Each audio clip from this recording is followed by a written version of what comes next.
Welcome. We're just coming on live on Facebook. I'm here with one of my favorite guests from this weekend, one of our presenters, Lais Scort, who is a Brazilian sound priestess. She also runs her own business where she helps people with their branding called yourcaptivatingbrand.com.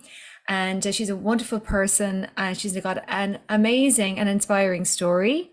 And I'm just so delighted that she's agreed to come here, and let me introduce you to her. And hopefully, if you haven't already signed up for our Get Unstuck in Business Using Your Voice Summit, maybe she'll be the reason that you decide to do that today. Hi, Lais. Hi, so happy to be here and to join you in the summit as well this weekend. Good. Yeah, we're going to have a lot of fun. Tell us a little bit about how you got into this work of using your voice and what you do with your clients around voice. Yeah, that's interesting. Actually, I got into the work with my clients with this because I reconnected with using my voice.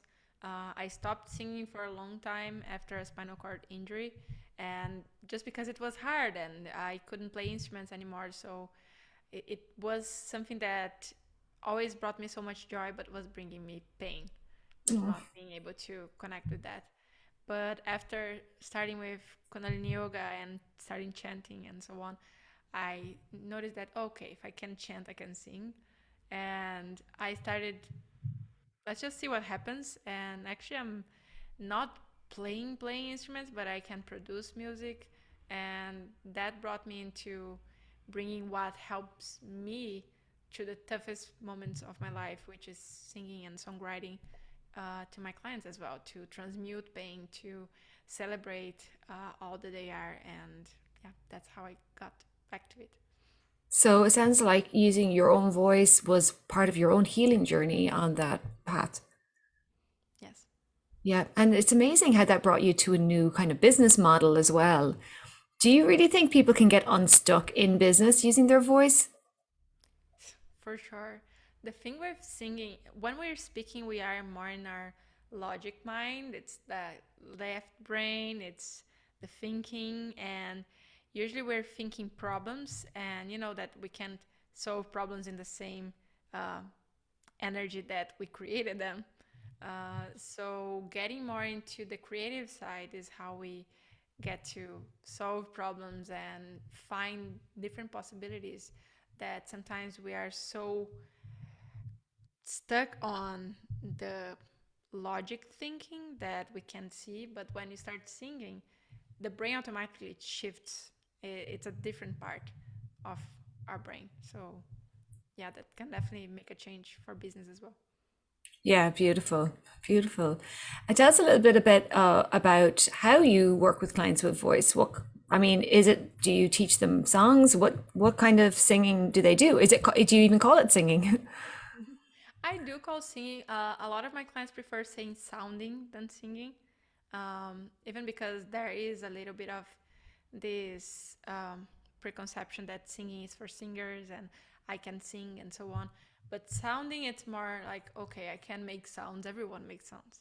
And, Yes. and sometimes it is just making sounds, just releasing sounds. But I use sound and music in different ways. One way that I always used was having songs that connect with what the themes that we are working through. In the back, I'm always thinking of the lyrics that are helping in the process of whatever we're doing. And sometimes it's not having lyrics, it's just having the sound to support journaling, for example.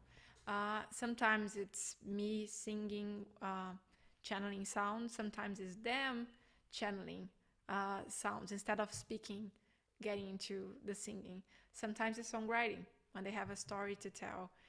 We do songwriting. I help with the production of that as well. And my sisters in the sisterhood released such beautiful songs that we normally wouldn't hear on radio or whatever, because it's not the kind of stories one that we hear. One is about uh, the journey with cancer. Another is about creating your own myth instead of scrolling on social media. The other one is for a kid. So the healing journey to not share your own traumas with your kids. Um, all of this, I'm very proud of what they created, and I'm happy to have facilitated those things as well. So, yeah, because I think a lot of people really see, music and singing as something someone does professionally, and they don't really see an access to doing it unless they you see themselves as a singer or a songwriter. But what you're saying is you've just regular ordinary people coming in and they've been through cancer or they are dealing with their kid and want to make sure they don't pass on the traumas of their own past to their children, and they're writing songs about that. And how does that change them? Like, I mean, does it obviously is going to have an effect of some kind. Yes. Uh, the effect is not just in them. And it's not like, oh, I need to reach this amount of audience to have an impact. Sometimes the impact that you have in your own family is the biggest thing, or the impact on the confidence that you get into changing a story. Because this is one thing that I love with songwriting. Sometimes you start with something that is really painful, but through the process of writing, you get the insights and you go to the other side. The songs often have bridges, and I feel like the bridge is like exactly that, is the bridge between where you were and a new view of that. When you get to the other side, the song doesn't sound the same anymore. It sounds Oh, like I'm getting tingling feeling because I mean, how often have I heard, oh yeah, a song is a bridge, and most of the time I would just describe a bridge as a contrasting piece in the song. But when you talk about it as an actual, transportation method to take you from a previous version of your story to a newer, maybe more enlightened or stronger version of how you see things, that feels like a very profound part of the song then, that it actually is the transformation energy coming in. it is a transformation. Exactly that. Yeah. Wow.